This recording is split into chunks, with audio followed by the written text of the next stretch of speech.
ਕੱਲਾ ਰਹਿ ਗਿਆ ਸਾਂ ਤੇ ਮੇਰੇ ਬਾਕੀ ਜਿਹੜੇ ਮੈਂਬਰ ਘਰ ਦੇ ਸਾਰੇ ਸਨ ਉਹ ਪਿੱਛੇ ਰਹਿ ਗਏ ਸਨ ਤੇ ਮੈਂ ਇਹਨਾਂ ਨੂੰ 4 ਮਹੀਨੇ ਬਾਅਦ ਮਿਲਿਆ ਤੇ ਮੈਂ ਉੱਥੇ ਇੱਕ ਜਗ੍ਹਾ ਤੇ ਗੰਨੇ ਦੇ ਖੇਤ ਸਨ।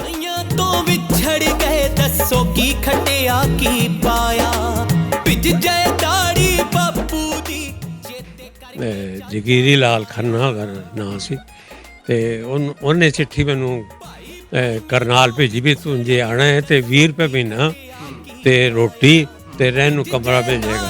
बापू दी चेते करके चाचा ताया फुट फुट के रो पेंदा दसो उत्थे पिंड दा छप्पड़ उत्थे पिंड तो असीं जिथे पढ़ने जांदे इस्लामाबाद 3-4 को दूर सी उत्थे रोज़ जाना रोज़ आना। गल इस पंजाब दी होवे जां उस पंजाब दी होवे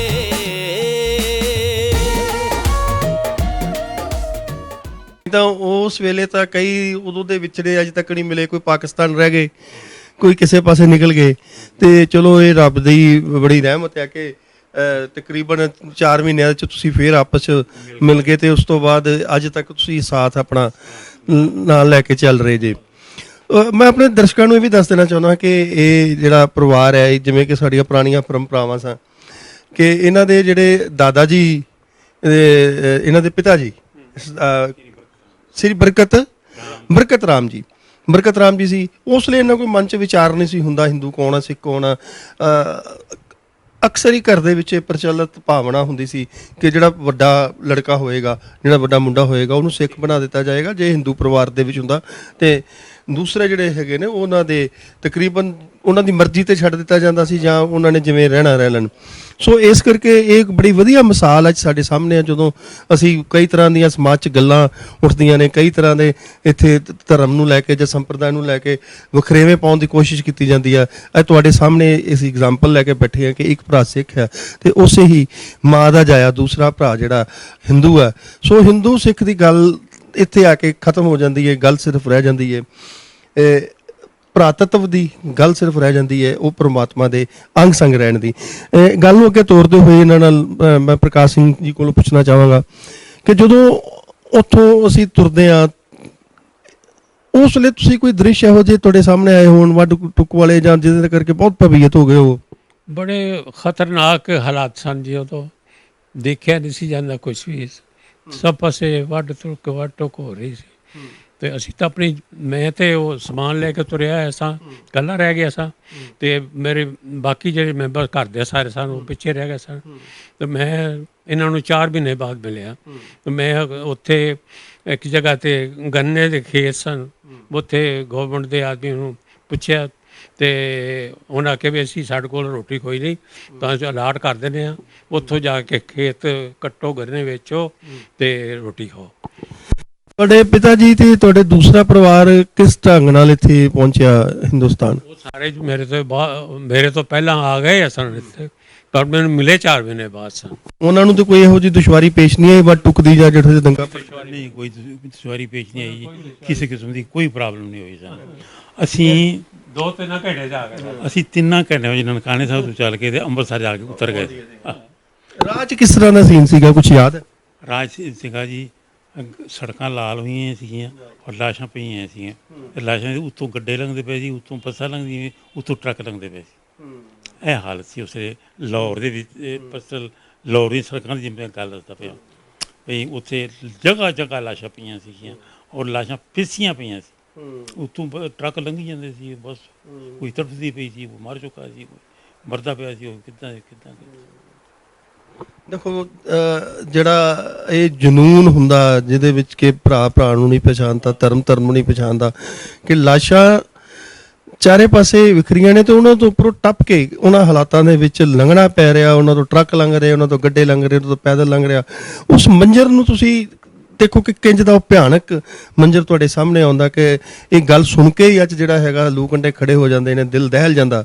ਤੇ ਜਿਨ੍ਹਾਂ ਨੇ ਤੇ ਉਹ ਲਾਗਿਓਂ ਦੇਖਿਆ ਹੋਏਗਾ ਤੇ ਉਹਨਾਂ ਦੀ ਮਾਨਸਿਕਤਾ ਉਸ ਲਈ ਕਿਵੇਂ ਵਿਲੁੰਦਰੀ ਗਈ ਹੋਏਗੀ ਕਿ ਖੈਰ ਉਹਨੂੰ ਠੀਕ ਹੁੰਦਿਆ ਉਸ ਦ੍ਰਿਸ਼ ਨੂੰ ਮਨ ਚੋਂ ਕੱਢਦਿਆਂ ਜਾਂ ਉਹਨੂੰ ਠੀਕ ਹੁੰਦਿਆ ਕਿੰਨਾ ਕੁ ਟਾਈਮ ਤੁਹਾਨੂੰ ਲੱਗ ਗਿਆ? ਉਸ ਲਈ ਸਾਡਾ ਬਚਪਨ ਸੀਗਾ, ਸਾਨੂੰ ਬਹੁਤਾ ਇਫੈਕਟ ਨਹੀਂ ਹੋਇਆ। ਮੈਂ ਆਪਣੀ ਪਰਸਨਲ ਗੱਲ ਕਰਦਾ ਪਿਆ ਤੇ ਸਾਨੂੰ ਭੁੱਲਣ 'ਚ ਕਈ ਸਾਲ ਲੱਗ ਗਏ ਸੀਗੇ, ਕਿਉਂਕਿ ਜਿਹੜੀ ਚੀਜ਼ ਇਸ ਤਰ੍ਹਾਂ ਇਹ ਸੜਕਾਂ ਉੱਤੇ ਸਾਰੀ ਅਸੀਂ ਐਕਚੁਅਲੀ ਨਾ ਉੱਥੇ ਮਿਲਟਰੀ ਆਈ ਸੀ ਪਟਨੇ ਦੀ, ਨਨਕਾਣੇ ਸਾਹਿਬ, ਅਤੇ ਪਟਨੇ ਦੇ ਬੰਦੇ ਸਾਡੇ ਗੁਆਂਢ ਰਹਿੰਦੇ ਸੀਗੇ, ਅਤੇ ਉਹਨਾਂ ਨੇ ਜਿਸ ਵੇਲੇ ਉੱਥੇ ਉਹਨਾਂ ਨੇ ਮਿਲਟਰੀ ਵਾਲੇ ਉਹਨਾਂ ਦੇ ਰਿਸ਼ਤੇਦਾਰ ਨਿਕਲਾਏ, ਅਤੇ ਉਹਨਾਂ ਨੇ ਉੱਥੇ ਉਹਨਾਂ ਕੋਲੋਂ ਉਹਨਾਂ ਨੂੰ ਕਿਹਾ ਵੀ ਸਾਨੂੰ ਲੈ ਕੇ ਚੱਲੋ ਹਿੰਦੁਸਤਾਨ ਦੇ ਵਿੱਚ, ਅਤੇ ਉਹ ਫਿਰ ਉਹਨਾਂ ਨੂੰ ਲੈ ਕੇ ਚੱਲੇ, ਅਤੇ ਸਾਡੇ ਮਾਤਾ ਜੀ ਜਿਹੜੇ ਸੀਗੇ ਨਾ ਉਹ ਕਹਿਣ ਲੱਗੇ ਵੀ ਉਹਨੇ ਸਾਡੀ ਉਹਨਾਂ ਇੰਨਾ ਪਿਆਰ ਸੀਗਾ ਜਿੱਦਾਂ ਸੱਕਿਆਂ ਭੈਣਾਂ ਭਰਾਵਾਂ ਦਾ ਹੁੰਦਾ, ਅਤੇ ਉਹਨੇ ਕਹਿਣ ਲੱਗੇ ਸਾਨੂੰ ਛੱਡ ਕੇ ਟੁਰ ਚੱਲੇ ਹੋ। ਉਹ ਕਹਿਣ ਲੱਗੀ ਭਾਈ ਜਾਨੀ ਸੀ ਉਹਦਾ ਨਾਂ ਸੀਗਾ, ਉਹ ਕਹਿਣ ਲੱਗੀ ਤੁਸੀਂ ਆਪਣਾ ਸਮਾਨ ਬੰਨ੍ਹ ਕੇ ਅਤੇ ਮੇਨ ਟਰੰਕ ਵਿੱਚ ਰੱਖ ਲਓ ਅਤੇ ਤੁਸੀਂ ਸਾਡੇ ਨਾਲ ਚਲੇ ਚਲੋ। ਅਤੇ ਉਹ ਅਸੀਂ ਤਿੰਨ ਟਰੰਕ ਰੱਖ ਲਏ, ਅਤੇ ਬਾਕੀ ਸਮਾਨ ਸਾਰਾ ਸੁੱਟਤਾ। ਜਾਨਾਂ ਆਪਣੀਆਂ ਬਚਾਉਣੀਆਂ ਸੀ ਨਾ, ਜਾਨ ਬਚਾਉਣੀ ਸੀ, ਅਤੇ ਉਹ ਕੱਪੜੇ ਬੱਚਿਆਂ ਦੇ ਸੀਗੇ ਅਤੇ ਕੱਪੜੇ ਹੋਰ ਆਪਣੇ ਵੀ ਸੀਗੇ, ਅਤੇ ਉਹ ਕਰਦਿਆਂ ਕਰਾਂਦਿਆਂ ਉਹ ਅਸੀਂ ਉੱਥੋਂ ਮਤਲਬ ਨਿਕਲ ਆਏ। ਅਤੇ ਬਸ ਕੀ ਦੱਸੀਏ ਵੀ ਸੀਨ ਕੀ ਸੀਗਾ ਬਈ, ਜੇ ਸਾਡਾ ਟਰੱਕ ਸੀ ਨਾ, ਅਸੀਂ ਮਿਲਟਰੀ ਦੇ ਟਰੱਕਾਂ ਦੇ, ਉਹ ਜਿਹੜੇ ਸਾਡੇ ਗੁਆਂਢ ਸੀ ਨਾ ਉਹ ਮਿਲਟਰੀ ਦੇ ਸੀਗੇ, ਉਹ ਉੱਥੇ ਪਟਨੇ ਸਾਹਿਬ ਦੇ ਰਹਿਣ ਵਾਲੇ ਸੀ, ਅਤੇ ਮਿਲਟਰੀ ਉੱਥੇ ਨਨਕਾਣੇ ਸਾਹਿਬ ਪਟਨੇ ਸਾਹਿਬ ਦੀ ਆਈ ਸੀ, ਉਹਨਾਂ ਨਾਲ ਵਾਕਫੀ ਨਿਕਲਾਈ, ਅਤੇ ਉਹ ਜਿਹੜੇ ਚੜ੍ਹਨ ਲੱਗੇ ਅਤੇ ਉਹਨਾਂ ਨੇ ਸਾਨੂੰ ਵੀ ਚੜ੍ਹਾ ਲਿਆ ਨਾਲ, ਅਤੇ ਉਹ ਉਸ ਵੇਲੇ ਅਸੀਂ ਉਸ ਬੱਸ 'ਚ ਬੈਠ ਕੇ ਟਰੱਕਾਂ ਦੇ ਵਿੱਚ ਬੈਠ ਕੇ ਆ ਗਏ, ਅਤੇ ਇਸ ਤਰ੍ਹਾਂ ਅਸੀਂ ਉੱਥੋਂ। ਕਿਹੜਾ ਹਾਲਾਤਾਂ 'ਚ ਨਿਕਲੇ? ਕਿਸਮਤ ਚੰਗੀ ਸੀ, ਮਿਲਟਰੀ ਵਾਲੇ ਮਿਲ ਗਏ, ਉਹ ਲੈ ਆਏ। ਉਸ ਤੋਂ ਬਾਅਦ ਇੱਕ ਦੂਸਰਾ ਦੌਰ ਸ਼ੁਰੂ ਹੁੰਦਾ, ਅਸੀਂ ਹੁਣ ਪਾਕਿਸਤਾਨ ਤੋਂ ਹਿੰਦੁਸਤਾਨ 'ਚ ਆ ਗਏ। ਇੱਥੇ ਆ ਕੇ ਜਿਹੜਾ ਆਪਣੇ ਜੀਵਨ ਦਾ ਪੜਾਅ ਕਿਵੇਂ ਸ਼ੁਰੂ ਕੀਤਾ, ਕਿਵੇਂ ਮੁੱਢ ਸਾਰੀ ਜਿਹੜੀ ਸੀਗੀ ਉਹ ਕਰਨੀ ਪਈ, ਅਤੇ ਕੀ ਤੁਸੀਂ ਮੁਸ਼ਕਲਾਂ ਚੱਲੀਆਂ? ਇੱਧਰ ਆ ਕੇ ਤੇ ਜੀ ਜਿਸ ਵੇਲੇ ਅਸੀਂ ਆਏ ਅਤੇ ਗਵਰਨਮੈਂਟ ਨੇ ਕਿਹਾ ਵੀ ਅਸੀਂ ਕਿਹਾ ਆਰਡਰ ਪਾਏ ਵੀ ਸਾਨੂੰ ਰੋਟੀ ਦਾ ਬੰਦੋਬਸਤ ਕਰੋ। ਉਹ ਕਹਿ ਲੱਗੇ ਤੁਹਾਨੂੰ ਅਸੀਂ ਅਲਾਟ ਕਰ ਦਿੰਦੇ ਹਾਂ ਜਗ੍ਹਾ, ਅਤੇ ਉੱਥੇ ਗੰਨਾ ਹੈਗਾ, ਉੱਥੇ ਗੰਨਾ ਕੱਟੋ ਅਤੇ ਉੱਥੋਂ ਗੰਨਾ ਕੱਟ ਕੇ ਵੇਚੋ ਅਤੇ ਪੈਸੇ ਵਟੋ ਅਤੇ ਰੋਟੀ ਖਾਓ, ਸਾਡੇ ਕੋਲ ਕੁਛ ਨਹੀਂ ਹੈ, ਅਸੀਂ ਤੁਹਾਡੀ ਕੋਈ ਮਦਦ ਨਹੀਂ ਕਰ ਸਕਦੇ। ਅਸੀਂ ਉਹ ਗੰਨਾ ਕੱਟਦੇ ਰਹੇ, ਜਿਹੜੇ ਗੰਨਾ ਖਤਮ ਹੋ ਗਿਆ ਅਤੇ ਫਿਰ ਅਸੀਂ ਸੋਚੇ ਵੀ ਹੁਣ ਕੀ ਕਰੀਏ। ਫਿਰ ਉਸ ਤੋਂ ਬਾਅਦ ਅਸੀਂ ਫਿਰ ਵਾਪਸ ਕਿੱਥੇ ਆਏ ਸਾਂ ਆਪਾਂ? ਕਰਨਾਲ ਗਏ। ਹਾਂ, ਕਰਨਾਲ ਗਏ ਸੀ। ਕਰਨਾਲ ਤੋਂ ਲੁਧਿਆਣੇ ਆਏ ਸਾਂ। ਲੁਧਿਆਣੇ ਆ ਕੇ ਅਤੇ ਨੌਕਰੀ ਕੀਤੀ ਕਿ ਦੁਕਾਨ 'ਤੇ। ਵੈਸੇ ਤੁਸੀਂ ਕਿ ਤੁਹਾਡੇ ਪਿਤਾ ਜੀ ਨੇ? ਹਾਂਜੀ, ਨੌਕਰੀ ਕਿੰਨੇ ਕੀਤੀ? ਮੈਂ ਕੀਤੀ ਸੀ ਜੀ, ਮੈਂ ਹੀ ਨੌਕਰੀ ਕੀਤੀ ਸੀ, ਅਤੇ ਪਿਤਾ ਜੀ ਕੰਮ ਨਹੀਂ ਸੀ ਕਰਦੇ ਹੁੰਦੇ, ਅਤੇ ਉਹ ਮੇਰੇ ਮਾਸੀ ਦਾ ਮੁੰਡਾ ਸੀ, ਜਗੀਰੀ ਲਾਲ ਖੰਨਾ ਉਹਦਾ ਨਾਂ ਸੀ, ਅਤੇ ਉਹਨੇ ਚਿੱਠੀ ਮੈਨੂੰ ਕਰਨਾਲ ਭੇਜੀ ਵੀ ਤੂੰ ਜੇ ਆਉਣਾ ਹੈ ਅਤੇ 20 ਰੁਪਏ ਮਹੀਨਾ ਅਤੇ ਰੋਟੀ ਅਤੇ ਰਹਿਣ ਨੂੰ ਕਮਰਾ ਮਿਲ ਜਾਏਗਾ, ਅਤੇ ਤੂੰ ਇੱਥੇ ਆ ਜਾ। ਉਹ ਫਿਰ ਮੈਂ ਉਹਨਾਂ ਨੂੰ ਸਾਰਿਆਂ ਨੂੰ ਉੱਥੇ ਛੱਡ ਕੇ ਅਤੇ ਮੈਂ ਲੁਧਿਆਣੇ ਆ ਗਿਆ ਉਹਦੇ ਕੋਲ ਆ ਕੇ ਅਤੇ ਨਾ ਕੰਮ ਸ਼ੁਰੂ ਕਰ ਦਿੱਤਾ, ਨੌਕਰੀ, ਅਤੇ 2-3 ਮਹੀਨੇ ਬਾਅਦ ਫਿਰ ਸਾਰੇ ਦੇ ਪਿੱਛੋਂ ਇਹ ਵੀ ਆ ਗਏ, ਮੈਂ ਉੱਥੇ ਲੁਧਿਆਣੇ ਇਕੱਠੇ ਹੋ ਗਏ ਸਾਰੇ। ਹਾਂ, ਤੇ ਤੁਸੀਂ ਕਿਵੇਂ ਆਪਣਾ ਉਹ ਫਿਰ ਇੱਥੇ ਆ ਕੇ ਸ਼ੁਰੂਆਤ ਕੀਤੀ, ਜਾਂ ਕਿਵੇਂ ਦੁਬਾਰਾ ਉਹਨੂੰ ਨੀਹਾਂ ਨੂੰ ਦੁਬਾਰਾ ਭਰਿਆ? ਮੈਂ ਸਮਝਿਆ ਨਹੀਂ ਤੁਸੀਂ ਕੀ। ਤੁਸੀਂ ਉੱਧਰੋਂ ਜਦੋਂ ਉੱਜੜ ਕੇ ਇੱਧਰ ਆ ਗਏ, ਜਿਹੜੀ ਮੁੜ ਉਸਾਰੀ ਉਹਨੂੰ ਕਹਿੰਦੇ ਅਸੀਂ ਵੀ ਆਪਣੇ ਤੁਸੀਂ ਜ਼ਿੰਦਗੀ ਦੀ ਮੁੜ ਉਸਾਰੀ ਜਿਵੇਂ ਸ਼ੁਰੂ ਕੀਤੀ, ਤੇ ਕਿਸ ਤਰ੍ਹਾਂ ਕੀ ਉਹ 'ਚ ਪੜਾਅ ਆਏ, ਕਿੱਥੇ ਜਿਵੇਂ ਕਰਨਾਲ ਆ ਗਏ, ਫਿਰ ਕੀ ਕੀਤਾ, ਫਿਰ ਕਿਵੇਂ ਇੱਥੇ ਆ ਕੇ ਸਾਰਾ ਪੈਰਾਂ 'ਤੇ ਖੜੇ ਹੋਏ? ਬਚਪਨਾ ਸੀ ਜੀ ਬਿਲਕੁਲ ਹੀ, 9 ਸਾਲ 8 ਸਾਲ ਜਾਂ 10 ਸਾਲ, ਮੈਕਸੀਮਮ 10 ਸਾਲ, ਅਤੇ ਥੋੜ੍ਹਾ ਜਿਹਾ ਮਿਨੀਮਮ 9 ਸਾਲ। ਅਤੇ ਉਦੋਂ ਅਸੀਂ ਮਤਲਬ ਇਹ ਵੀ ਕੀ ਕਹੀਏ, ਸਕੂਲ ਸ਼ੁਰੂ ਕੀਤਾ ਜਾਂ ਕਿਵੇਂ ਕਿੱਥੇ? ਨਹੀਂ ਸਕੂਲ ਨਹੀਂ ਸ਼ੁਰੂ ਕੀਤਾ, ਕੰਮ ਕਰਨਾ ਸ਼ੁਰੂ ਕਰ ਦਿੱਤਾ, ਕਿਉਂਕਿ ਰੋਟੀ ਦਾ ਮਸਲਾ ਸੀਗਾ ਅਤੇ ਸਕੂਲ ਦਾ ਮਸਲਾ ਹੱਲ ਖਤਮ ਹੋ ਗਿਆ ਸੀਗਾ, ਅਤੇ ਉਹ ਉਸ ਵੇਲੇ ਫਿਰ ਰੋਟੀ ਦੇ ਮਸਲੇ ਕਰਕੇ ਕੰਮ ਕਰਨਾ ਸ਼ੁਰੂ ਕਰਤਾ। ਕਿਹੜੀ ਜਗ੍ਹਾ 'ਤੇ? ਇਹ ਅਸੀਂ ਕਰਨਾਲ ਕੀਤਾ ਸੀ, ਅੱਛਾ ਜੀ। ਕੁਛ ਚਿਰ ਕਰਨਾਲ ਕੀਤਾ, ਉਸ ਤੋਂ ਬਾਅਦ ਫਿਰ ਲੁਧਿਆਣੇ ਆ ਗਏ ਸੀ, ਫਿਰ ਲੁਧਿਆਣੇ ਜ਼ਿਆਦਾ ਕੀਤਾ। ਹੋਰ ਦੱਸੋ? ਲੁਧਿਆਣੇ ਤੋਂ ਲੈ ਕੇ ਅੱਜ ਤੱਕ ਦਾ ਮੌਜੂਦਾ ਸਫ਼ਰ ਕਿਵੇਂ ਜਲੰਧਰ ਆਉਣਾ ਹੋਇਆ, ਕਿਵੇਂ ਐਸਟੈਬਲਿਸ਼ ਹੋਏ, ਕਿਵੇਂ ਫਿਰ ਬੱਚਿਆਂ ਨੂੰ ਗਾਂ ਐਜੂਕੇਸ਼ਨ ਦੇ ਕੇ ਤੇ ਅੱਜ ਅਸੀਂ ਫਿਰ ਉਸ ਮੁਕਾਮ ਤੇ ਖਲੋਤੇ ਹਾਂ, ਉਹਦਾ ਸਫ਼ਰ ਦਾ ਵੀ ਥੋੜਾ ਜਿਹਾ ਦੱਸੋ ਕਿ ਲੁਧਿਆਣੇ ਤੋਂ ਫਿਰ ਜਲੰਧਰ ਕਿਵੇਂ ਪਹੁੰਚਣਾ ਹੋਇਆ ਤੇ ਕਿਵੇਂ ਇੱਥੇ ਆ ਕੇ ਆਪਣੇ ਆਪ ਨੂੰ ਸੈਟਲ ਕੀਤਾ। ਲੁਧਿਆਣੇ ਤੋਂ ਕਰਨਾਲ ਤੋਂ ਕਰਨਾਲ ਸੀ ਨਾ ਪਹਿਲਾਂ, ਹਾਂ ਕਰਨਾਲ ਤੋਂ ਜਗੀਰ ਲਾਲ ਦੀ ਚਿੱਠੀ ਗਈ ਵੀ ਤੁਸੀਂ ਜੇ ਕੰਮ ਕਰਨਾ ਹੈ ਤੇ ਮਾਸੀ ਦਾ ਬੇਟਾ ਸੀ। ਮਾਸੀ ਦਾ ਲੜਕਾ ਸੀਗਾ, ਉਹਦੀ ਕਿਤਾਬਾਂ ਦੀ ਦੁਕਾਨ ਸੀ, ਤੇ ਤੂੰ ਇੱਥੇ ਆ ਜਾ ਤੇ ਪਤਾ ਨਹੀਂ ਕਿੰਨੇ ਪੈਸੇ 15 ਰੁਪਏ ਮਹੀਨਾ ਤੇ ਰੋਟੀ ਦਾ ਮੈਂ ਦਿਆਂਗਾ ਤੇ ਨਾਲ ਰਹਿਣ ਨੂੰ ਕਮਰਾ ਦਿਆਂਗਾ। ਮੈਂ ਫਿਰ ਉੱਥੇ ਆ ਗਿਆ, ਉਹਦੇ ਕੋਲ ਆ ਕੇ ਕੰਮ ਸ਼ੁਰੂ ਕਰ ਦਿੱਤਾ। ਬਾਅਦ ਫਿਰ ਪਿੱਛੋਂ ਸਾਰੇ ਮੈਂਬਰ ਵੀ ਉੱਥੇ ਆ ਗਏ। ਹੁਣ ਆਪਾਂ ਜਲੰਧਰ ਰਹਿ ਰਹੇ ਹੈਗੇ, ਜਲੰਧਰ ਕਦੋਂ ਆਏ ਤੇ ਕਿਵੇਂ ਆਏ, ਕੀ ਕੀਤਾ ਇੱਥੇ ਆ ਕੇ?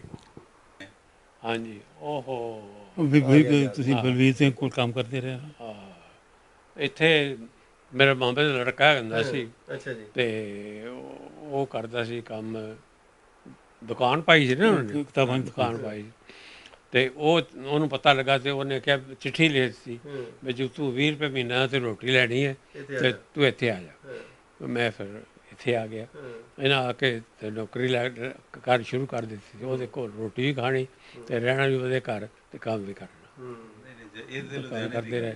ਬਾਅਦ 'ਚ ਫਿਰ ਪਿੱਛੋਂ 2-4 ਮਹੀਨੇ ਬਾਅਦ ਇਹ ਉੱਥੇ ਆਏ। ਹੁਣ ਮਨ ਦੇ ਕੀ ਵਲਵਲੇ ਉੱਠਦੇ ਆ ਕਿ ਉਹ ਜਗ੍ਹਾ ਉੱਤੇ ਜਾਣ ਤੇ ਦਿਲ ਕਰਦਾ ਦੁਬਾਰਾ, ਉਹ ਪਿੰਡ ਦੇ ਉਹ ਸੜਕਾਂ ਤੇ ਨਨਕਾਣਾ ਸਾਹਿਬ?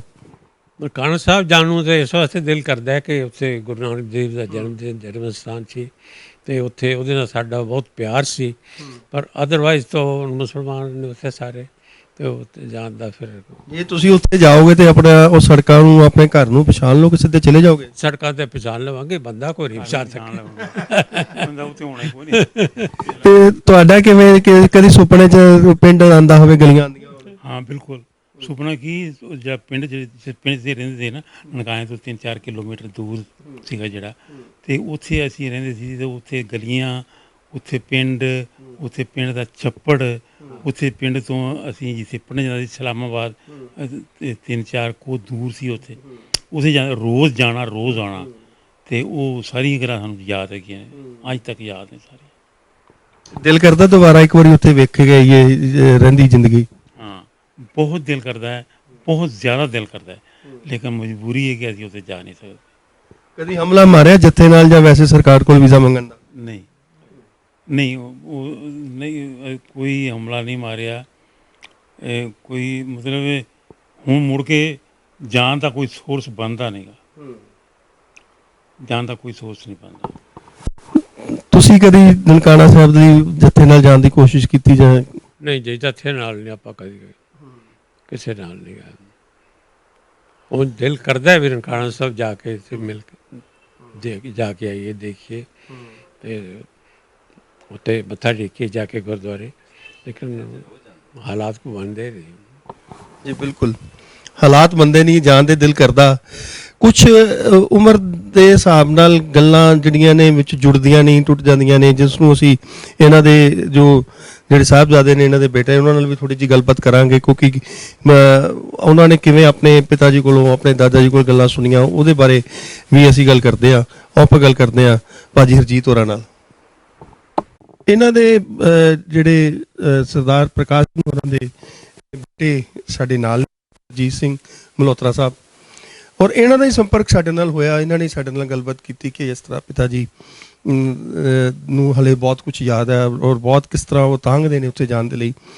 ਸੋ ਇਹਨਾਂ ਨੇ ਮੈਨੂੰ ਬਹੁਤ ਕੁਝ ਦੱਸਿਆ। ਕਈ ਹੁਣ ਉਮਰ ਦਰਾਜ਼ ਹੋਣ ਕਰਕੇ ਇਹਨਾਂ ਦੇ ਜਿਹੜੇ ਚਾਚਾ ਜੀ ਤੇ ਪਿਤਾ ਜੀ ਕੁਝ ਗੱਲਾਂ ਵਿੱਚੋਂ ਜਿਹੜੀਆਂ ਨੇ ਸ਼ਾਇਦ ਉਹ ਮਿਸ ਕਰ ਜਾਂਦੇ ਨੇ, ਭੁੱਲ ਜਾਂਦੇ ਨੇ, ਪਰ ਉਹਨਾਂ ਨੇ ਇਹਨਾਂ ਨੂੰ ਜਿਵੇਂ ਸੁਣਾਇਆ ਉਹ ਹਾਲ ਸੀ ਜਿਹਨਾਂ ਕੋਲ ਪੁੱਛਦੇ ਆ ਕਿ ਕਿਹੋ ਜਿਹੀਆਂ ਦੁਸ਼ਵਾਰੀਆਂ ਇਹਨਾਂ ਨੂੰ ਇੱਥੇ ਆ ਕੇ, ਖੈਰ ਅਸੀਂ ਜਾਂ ਤੁਸੀਂ ਉਹ ਜ਼ਮਾਨਾ ਤੇ ਨਹੀਂ ਦੇਖਿਆ, ਪਰ ਉਹ ਜ਼ਮਾਨਾ ਤੇ ਦੇਖਿਆ ਜਿਹੜਾ ਸਟਰਗਲ ਜਿਸ ਲਈ ਕਿਵੇਂ ਇਹਨਾਂ ਦੀ ਹੋ ਰਹੀ ਸੀ ਜਦੋਂ ਤੁਹਾਡਾ ਬਚਪਨ ਸੀ, ਤੇ ਉਸ ਲਈ ਕਿਸ ਤਰ੍ਹਾਂ ਇਹ ਉੱਥੋਂ ਤੱਕ ਪਹੁੰਚੇ ਤੇ ਕਿੱਥੇ ਹੁਣ ਤੁਸੀਂ ਪਹੁੰਚੇ ਹੋ ਅੱਜ? ਬਿਲਕੁਲ ਜੀ, ਮੁਸ਼ਕਿਲਾਂ ਇਹਨਾਂ ਦੀਆਂ ਜਿਹੜੀਆਂ ਆਈਆਂ, ਔਰ ਅੱਜ ਤੋਂ ਕੁਝ ਸਾਲ ਪਹਿਲਾਂ ਤੱਕ ਜਦੋਂ ਇਹਨਾਂ ਦੀ ਯਾਦਾਸ਼ਤ ਬਿਲਕੁਲ ਠੀਕ ਸੀ ਤੇ ਬੜੀਆਂ ਗੱਲਾਂ ਸਾਂਝੀਆਂ ਕਰਦੇ ਰਹਿੰਦੇ ਸੀ, ਹੁਣ ਵੀ ਕਰਦੇ ਨੇ। ਜਦੋਂ ਗੱਲ ਯਾਦ ਆ ਜਾਂਦੀ ਤੇ ਪੂਰੀ ਸਟੋਰੀ ਜਿਹੜੀ ਹੈ ਹੁਣ ਵੀ ਸੁਣਾਉਂਦੇ ਨੇ। ਅੱਜ ਵੀ ਕਈ ਰਾਤਾਂ ਇਹਨਾਂ ਦੀਆਂ ਜਿਹੜੀਆਂ ਹੈਗੀਆਂ ਨੇ ਆਪਣੇ ਨਨਕਾਣੇ 'ਚ ਹੀ ਬੀਤਦੀਆਂ। ਸਵੇਰੇ ਉੱਠ ਕੇ ਦੱਸਦੇ ਆ ਕਿ ਮੈਂ ਅੱਜ ਨਨਕਾਣੇ ਗਿਆ ਸੀ, ਮੈਂ ਅੱਜ ਆਪਣੇ ਪਿੰਡ ਗਿਆ ਸੀ, ਉੱਥੇ ਅਸੀਂ ਘੁੰਮਦੇ ਰਹੇ, ਉੱਥੇ ਅਸੀਂ ਸਾਰਿਆਂ ਨੇ ਬਹੁਤ ਇੰਜੋਏ ਕੀਤਾ। ਇਸ ਤਰ੍ਹਾਂ ਦੀਆਂ ਗੱਲਾਂ ਜਿਹੜੀਆਂ ਅੱਜ ਵੀ ਸੁਣਾਉਂਦੇ ਹੈ। ਇਹਨਾਂ ਦੇ ਸੁਪਨਿਆਂ ਦੇ ਵਿੱਚ ਅੱਜ ਵੀ ਆਪਣਾ ਨਨਕਾਣਾ ਵਸਦਾ। ਜਿੱਥੋਂ ਤੱਕ ਅਸੀਂ ਗੱਲ ਕਰੀਏ ਉਸ ਵੇਲੇ ਜਦੋਂ ਇੱਥੇ ਆ ਕੇ ਮੁੜ ਵਸੇਵੇਂ ਦੀ, ਤੇ ਉਦੋਂ ਸਾਰਿਆਂ ਨੂੰ ਹੀ ਬਹੁਤ ਮੁਸ਼ਕਲਾਂ ਆਈਆਂ। ਇਹਨਾਂ ਨੂੰ ਵੀ ਮੁਸ਼ਕਲ ਆਈ ਜਦੋਂ ਅੰਮ੍ਰਿਤਸਰ ਤੋਂ ਕੋਈ ਹੋਰ ਸਾਧਨ ਜਿਹੜਾ ਹੈ ਰੋਜ਼ਗਾਰ ਦਾ ਗੌਰਮੈਂਟ ਵੱਲੋਂ ਮੁਹੱਈਆ ਨਹੀਂ ਕਰਾਇਆ ਗਿਆ, ਤੇ ਉਦੋਂ ਇਹਨਾਂ ਨੂੰ ਕਰਨਾਲ ਦੇ ਕੋਲ ਜਿਹੜਾ ਹੈ ਇੱਕ ਪਿੰਡ ਦੇ ਦਿੱਤਾ ਗਿਆ ਜਿੱਥੇ ਕਮਾਦ ਖੜੀ ਸੀ, ਤੇ ਉੱਥੋਂ ਉਹਨਾਂ ਨੇ ਕਿਹਾ ਕਿ ਤੁਸੀਂ ਕਮਾਦ ਵੱਢੋ ਤੇ ਇਹ ਉੱਥੇ ਜਿਹੜਾ ਹੈ ਉਹਨੂੰ ਵੇਚ ਕੇ ਆਪਣਾ ਗੁਜ਼ਾਰਾ ਕਰੋ। ਹਾਂ, ਇਹ ਜਗਾਦਰੀ ਮਿਲ ਜਿਹੜੀ ਹੈਗੀ ਸੀ, ਉੱਥੇ ਕਰਨਾਲ ਤੋਂ ਜਗਾਦਰੀ ਜਿਹੜਾ ਹੈ ਮਿਲ ਦੇ ਵਿੱਚ ਇਹ ਗੰਨਾ ਲਿਜਾਂਦੇ ਰਹੇ। ਪਰ ਜਦੋਂ ਗੰਨਾ ਖਤਮ ਹੋ ਗਿਆ, ਜਿਸ ਤਰ੍ਹਾਂ ਪਿਤਾ ਜੀ ਨੇ ਹੁਣੇ ਦੱਸਿਆ, ਤੇ ਉਸ ਤੋਂ ਬਾਅਦ ਸੋਚਾਂ ਪੈ ਗਈਆਂ ਔਰ ਇੱਕ ਸਬੱਬ ਬਣਿਆ। ਇਹਨਾਂ ਦਾ ਮਾਸੀ ਦਾ ਲੜਕਾ ਜਿਹੜਾ ਹੈ, ਉਹਨੇ ਲੁਧਿਆਣੇ, ਉਹਨਾਂ ਦਾ ਕਿਤਾਬਾਂ ਦਾ ਕੰਮ ਸੀ, ਤੇ ਉਹਨਾਂ ਨੇ ਬੁਲਾ ਲਿਆ। ਕੁਝ ਮਹੀਨੇ ਇਹਨਾਂ ਨੇ ਉੱਥੇ ਕੰਮ ਕੀਤਾ। ਉਸ ਤੋਂ ਬਾਅਦ ਇਹਨਾਂ ਦੇ ਇੱਕ ਕਜ਼ਨ ਹੈਗੇ ਸੀ ਔਰ ਇੱਕ ਇਹਨਾਂ ਦੇ ਜੀਜਾ ਜੀ ਸਰਦਾਰ ਧੰਨਾ ਸਿੰਘ ਚੌਧਰੀ, ਇਹ ਇੱਧਰ ਹੀ ਸੀਗੇ, ਹਿੰਦੁਸਤਾਨ 'ਚ ਹੀ ਸੀਗੇ। ਉੱਥੋਂ ਇਕੱਠੇ ਆਏ ਸੀ ਜੀ, ਇਕੱਠੇ। ਇਹ ਇੰਨਿਆਂ ਦੇ ਬਾੜੇ ਤੋਂ ਇਕੱਠੇ ਹੀ ਆਏ ਸੀ। ਇਹ ਜਿਹੜੇ ਕਜ਼ਨ ਹੈਗੇ ਸੀ ਸਰਦਾਰ ਬਲਬੀਰ ਸਿੰਘ, ਉੱਥੇ ਜਿਹੜੇ ਸਰਦਾਰ ਗੁਰਬਖਸ਼ ਸਿੰਘ ਸੀ, ਜਿਹੜੇ ਉੱਥੇ ਬਾਲੀਲਾ ਗੁਰਦੁਆਰੇ ਦੇ ਪੱਤੀਦਾਰ ਵੀ ਹੈਗੇ ਸੀ ਜਿਨ੍ਹਾਂ ਦੇ ਬਜ਼ੁਰਗ, ਉਹਨਾਂ ਦੇ ਨਾਲ ਇਹਨਾਂ ਨੇ ਪਾਰਟਨਰਸ਼ਿਪ ਦੇ ਵਿੱਚ ਜਲੰਧਰ ਦੇ ਵਿੱਚ ਮਲਹੋਤਰਾ ਬੁੱਕ ਡਿਪੂ ਦੇ ਨਾਂ ਦੇ ਉੱਤੇ ਕੰਮ ਸ਼ੁਰੂ ਕੀਤਾ, ਜਿਹਦਾ ਅੱਜ ਦਾ ਸਰੂਪ MBD ਦੇ ਨਾਮ ਨਾਲ ਜਾਣਿਆ ਜਾਂਦਾ ਹੈ। ਉਹ ਬੂਟਾ ਜਿਹੜਾ ਹੈ ਪਿਤਾ ਜੀ ਦੇ ਦੁਆਰਾ ਹੀ ਲਗਾਇਆ ਗਿਆ। 3-4 ਸਾਲ ਇਹਨਾਂ ਨੇ ਇਕੱਠੇ ਕੰਮ ਕੀਤਾ। ਉਸ ਤੋਂ ਬਾਅਦ ਫਿਰ ਅਲੱਗ-ਅਲੱਗ ਹੋ ਗਏ। ਉਸ ਤੋਂ ਬਾਅਦ ਇਹਨਾਂ ਨੇ ਮਾਹਿਰਾਂ ਗੇਟਸ ਦੇ ਵਿੱਚ ਦੁਕਾਨ ਜਿਹੜੀ ਹੈ ਸ਼ੁਰੂ ਕੀਤੀ, ਰਾਸ਼ਟਰੀਆ ਬੁੱਕ ਡਿਪੂ ਦੇ ਨਾਂ 'ਤੇ, ਜਿਹੜੀ ਅੱਜ ਵੀ ਮੌਜੂਦ ਹੈਗੀ ਹੈ। ਇਹਨਾਂ ਦਾ ਜਿਹੜਾ ਸੰਘਰਸ਼ ਹੈਗਾ ਸੀ ਇੱਕ ਕਿਸਮ ਦਾ, ਅਗਰ ਅਸੀਂ ਕਹਿ ਲਈਏ ਤੇ 60s ਤੋਂ ਬਾਅਦ ਖਤਮ ਹੋ ਗਿਆ। ਉਸ ਤੋਂ ਬਾਅਦ ਬਿਜ਼ਨਸ ਐਸਟੈਬਲਿਸ਼ ਹੋਣਾ ਸ਼ੁਰੂ ਹੋ ਗਿਆ। 60 ਤੋਂ ਲੈ ਕੇ 70 ਤੱਕ ਦਾ ਇਹਨਾਂ ਦਾ ਲਾਈਫ ਦਾ ਗੋਲਡਨ ਪੀਰੀਅਡ ਆਇਆ, ਜਦੋਂ ਬਹੁਤ ਅੱਛਾ ਬਿਜ਼ਨਸ ਸੀ, ਸੋਚ ਤੋਂ ਪਰੇ ਦਾ ਬਿਜ਼ਨਸ ਸੀ। ਉਸ ਜ਼ਮਾਨੇ ਦੇ ਵਿੱਚ ਕਾਰ ਵੀ ਖਰੀਦੀ, ਉਸ ਜ਼ਮਾਨੇ ਦੇ ਵਿੱਚ ਸਾਰੇ ਸੁੱਖ ਸਾਧਨ ਖਰੀਦੇ ਇਹਨਾਂ ਨੇ। ਲੇਕਿਨ 70s ਤੋਂ ਬਾਅਦ ਫਿਰ ਦੁਬਾਰਾ ਬਿਜ਼ਨਸ ਦਾ ਡਾਊਨਫਾਲ ਆਇਆ। ਕੁਝ ਬਿਜ਼ਨਸ ਦੇ ਲਾਸਿਸ, ਹੈਵੀ ਲਾਸਿਸ ਹੋਏ ਲੱਖਾਂ ਰੁਪਏ ਦੇ, ਤੇ ਉਸ ਤੋਂ ਬਾਅਦ ਜਿਹੜਾ ਹੈ ਲੇਟ 80s ਤੱਕ ਫਿਰ ਸੰਘਰਸ਼ ਦਾ ਟਾਈਮ ਇਹਨਾਂ ਦੀ ਜ਼ਿੰਦਗੀ ਦੇ ਵਿੱਚ ਰਿਹਾ। ਕਿਉਂਕਿ ਜ਼ਿੰਦਗੀ ਦੇ ਉਤਰਾਅ ਚੜਾਅ ਜਿਹੜੇ ਨੇ ਉਹ ਮੁੜਕਦੀਮੋ ਹੀ ਨਾਲ ਚੱਲਦੇ ਹੀ ਰਹੇ। ਜਦੋਂ ਦੇ ਅਸੀਂ ਦੇਖਦੇ ਹਾਂ ਕਿ 47 ਤੋਂ ਲੈ ਕੇ ਉਸ ਤੋਂ ਬਾਅਦ 70s ਤੇ 60s, ਕਿਉਂਕਿ 60 ਦੇ ਦਹਾਕੇ ਦੇ ਵਿੱਚ ਕਾਰ ਹੋਣਾ ਇੱਕ ਆਪਣੇ ਆਪ ਦੇ ਵਿੱਚ ਬਹੁਤ ਵੱਡੀ ਗੱਲ ਸੀਗੀ। ਉਸ ਲਈ ਰੀਸ ਬੰਦੇ ਜਿਹੜੇ ਸੀਗੇ ਉਸ ਨੂੰ ਅਫੋਰਡ ਕਰ ਸਕਦੇ ਸੀਗੇ। ਤੇ ਉਸ ਤੋਂ ਬਾਅਦ ਫਿਰ ਹੁਣ ਦੀ ਤਰੀਕ ਤੱਕ ਆਉਂਦੇ ਆ, ਪ੍ਰਮਾਤਮਾ ਕਰੇ ਇਹਨਾਂ ਦੀ ਉਮਰ ਦਰਾਜ਼ ਕਰੇ, ਅਸੀਂ ਹੋਰ ਇਹਨਾਂ ਨੂੰ ਗੱਲਾਂ ਸੁਣਦੇ ਰਹੀਏ, ਤੁਸੀਂ ਇਹਨਾਂ ਦਾ ਆਸ਼ੀਰਵਾਦ ਲੈਂਦੇ ਰਹੋ। ਤੇ ਤੁਸੀਂ ਆਪਣੇ ਵੱਲੋਂ ਕੁਝ ਆਪਣੀਆਂ ਭਾਵਨਾਵਾਂ ਪ੍ਰਗਟ ਕਰਨਾ ਚਾਹੁੰਦੇ ਹੋ? ਮੇਰੀਆਂ ਭਾਵਨਾਵਾਂ ਦੀ ਜਿਹੜੀ ਗੱਲ ਹੈ, ਮੇਰੀ ਇੱਕੋ ਇੱਕ ਸੱਦਰ ਹੈ ਜ਼ਿੰਦਗੀ ਦੀ ਕਿ ਮੇਰੇ ਪਿਤਾ ਜੀ ਆਪਣੀ ਉਹ ਜਨਮ ਸਥਲੀ ਨੂੰ ਜਾ ਕੇ ਇੱਕ ਵਾਰੀ ਸਿਰ ਨਿਵਾਨ ਕਿਉਂਕਿ ਉਹ ਜਿਹੜੀ ਜਨਮ ਸਥਲੀ ਹੈ ਨਨਕਾਣਾ ਸਾਹਿਬ, ਉਹ ਧੰਨ ਸ਼੍ਰੀ ਗੁਰੂ ਨਾਨਕ ਦੇਵ ਜੀ ਦੀ ਜਨਮ ਸਥਲੀ ਵੀ ਉਹੀ ਹੈ, ਪਿਤਾ ਜੀ ਦੀ ਵੀ ਉਹੀ ਹੈ, ਤੇ ਬੜੀ ਹੀ ਪਵਿੱਤਰ ਧਰਤੀ ਹੈ, ਪਾਕ ਧਰਤੀ ਹੈਗੀ ਹੈ। ਤੇ ਉੱਥੇ ਇਹ ਇੱਕ ਵਾਰੀ ਜਾ ਸਕਣ, ਤੇ ਮੇਰੀ ਵੀ ਦਿਲੀ ਇੱਛਾ ਹੈ ਕਿ ਇਹ ਮੌਕਾ ਜਿਹੜਾ ਹੈ ਇਹਨਾਂ ਦੀ ਜ਼ਿੰਦਗੀ ਦੇ ਵਿੱਚ ਪ੍ਰਭੂ ਲੈ ਕੇ ਆਵੇ। ਜੀ ਬਿਲਕੁਲ ਹਰਜੀਤ ਜੀ, ਜਿਹੜੀ ਗੱਲ ਹੈ ਕਿ ਇੱਕ ਵਾਰੀ ਉਹਨਾਂ ਜਗ੍ਹਾ ਤੇ ਉਹਨਾਂ ਗਲੀਆਂ 'ਚੋਂ ਨਨਕਾਣੇ ਜਾ ਕੇ ਸਿਰ ਜਿਹੜਾ ਸਜਦਾ ਕਰਨ, ਇਹਨਾਂ ਦੇ ਪਿਤਾ ਜੀ, ਚਾਚਾ ਜੀ, ਇਹ ਸਾਰੇ ਜਣੇ ਜਾ ਕੇ ਅਸੀਂ ਅਰਦਾਸ ਕਰਦੇ ਹਾਂ, ਅੱਲਾਹ ਤਾਲਾ ਤੋਂ ਦੁਆ ਕਰਦੇ ਹਾਂ ਕਿ ਇਹਨਾਂ ਦੀ ਜ਼ਰੂਰ ਪੂਰੀ ਹੋਵੇ। ਇਹਦੇ 'ਚ ਮੈਂ ਵੀ ਦੱਸਣਾ ਚਾਹਾਂਗਾ ਕਿ ਸਾਡੇ ਪੰਜਾਬੀ ਲਹਿਰ ਸਾਂਝਾ ਦੀ ਜਿਹੜੀ ਪਾਕਿਸਤਾਨ ਦੀ ਟੀਮ ਹੈ, ਉਹਨਾਂ ਨੇ ਇਹਨਾਂ ਦੇ ਕਹਿਣ ਦੇ ਮੁਤਾਬਕ ਜੋ ਨਿਸ਼ਾਨੀਆਂ ਦੱਸੀਆਂ ਸੀਗੀਆਂ, ਇਹਨਾਂ ਦੇ ਉਹ ਪੁਰਾਤਨ ਘਰ ਜਾਂ ਉਸ ਏਰੀਆ ਨੂੰ ਚਿੰਨ੍ਹਿਤ ਕਰ ਲਿੱਤਾ ਹੋਇਆ ਕਿ ਕਿੱਥੇ ਨੇ ਕਿੱਥੇ ਨਹੀਂ ਹੈ, ਔਰ ਉਹ ਵੀ ਕੋਸ਼ਿਸ਼ ਕਰ ਰਿਹਾ, ਅਸੀਂ ਵੀ ਕੋਸ਼ਿਸ਼ ਕਰ ਰਹੇ ਹਾਂ ਕਿ ਜਿਵੇਂ ਹੀ ਹਾਲਾਤ ਠੀਕ ਹੁੰਦੇ ਨੇ, ਕੋਰੋਨਾ ਕੋਵਿਡ ਸਾਡੇ ਤੋਂ ਦੂਰ ਹੁੰਦਾ ਹੈ, ਇਹ ਸਾਡੇ ਤੋਂ ਲੱਥਦਾ ਗਲੋਂ, ਤੇ ਅਸੀਂ ਇੱਕ ਵਾਰੀ ਹਮਲਾ ਮਾਰਾਂਗੇ, ਇਹ ਵੀ ਚੱਲਣਗੇ, ਅਸੀਂ ਇਹਨਾਂ ਦੇ ਨਾਲ ਚੱਲਾਂਗੇ ਤੇ ਇੱਕ ਵਾਰੀ ਫਿਰ ਦਰਸ਼ਨ ਕਰਾਂਗੇ ਨਨਕਾਣਾ ਸਾਹਿਬ ਦੇ, ਇਹ ਵੀ ਕਰਨਗੇ ਤੇ ਨਾਲ ਅਸੀਂ ਵੀ ਕਰਾਂਗੇ। ਸੋ ਦੋਸਤੋ, ਤੁਸੀਂ ਪ੍ਰੋਗਰਾਮ ਦੇਖਦੇ ਰਹਿਣਾ, ਸਾਨੂੰ ਸੰਪਰਕ ਕਰਨਾ, ਤੁਹਾਡੇ ਕੋਲ ਵੀ ਜੇ ਇਹੋ ਜਿਹੀਆਂ ਕਹਾਣੀਆਂ ਹੋਣ, ਇਹੋ ਜਿਹੇ ਬਜ਼ੁਰਗ ਹੋਣ, ਕਿਉਂਕਿ ਇਸ ਲਈ ਟਾਈਮ ਹੈ ਕਿ ਅਸੀਂ ਇਹਨਾਂ ਬਜ਼ੁਰਗਾਂ ਦੀਆਂ ਯਾਦਾਂ ਨੂੰ ਸਾਂਭ ਲਈਏ, ਉਹਨਾਂ ਨੂੰ ਖਜ਼ਾਨੇ ਦੇ ਰੂਪ 'ਚ ਆਪਣੇ ਕੋਲ ਰੱਖ ਲਈਏ। ਤੇ ਇਸ ਕਰਕੇ ਤੁਸੀਂ ਸਾਡੇ ਨਾਲ ਸੰਪਰਕ ਜ਼ਰੂਰ ਕਰਿਓ। ਸੰਪਰਕ ਦੇ ਲਈ ਸਾਡਾ ਈਮੇਲ, ਸਾਡੇ ਦੂਸਰੇ ਸਾਧਨ ਸਾਡੇ YouTube ਚੈਨਲ ਦੇ ਵਿੱਚ ਦਿੱਤੇ ਹੋਏ ਨੇ, ਉੱਥੇ ਜਾਇਓ, ਪਾਇਓ, ਸਾਨੂੰ ਫੋਨ ਕਰਿਓ, ਜਿਵੇਂ ਤੁਹਾਨੂੰ ਠੀਕ ਲੱਗੇਗਾ ਜ਼ਰੂਰ ਕਰਨਾ। ਤੁਸੀਂ ਜ਼ਰੂਰ ਦੇਖਣਾ ਪੰਜਾਬੀ ਲਹਿਰ ਸਾਂਝਾ, ਇਹ ਪ੍ਰੋਗਰਾਮ ਲਹੂ ਦੀ ਲਕੀਰ, ਪੰਜਾਬੀ ਲਹਿਰ ਸਾਂਝਾ, ਸੰਤ ਪੰਜਾਬੀਆਂ ਦੀ।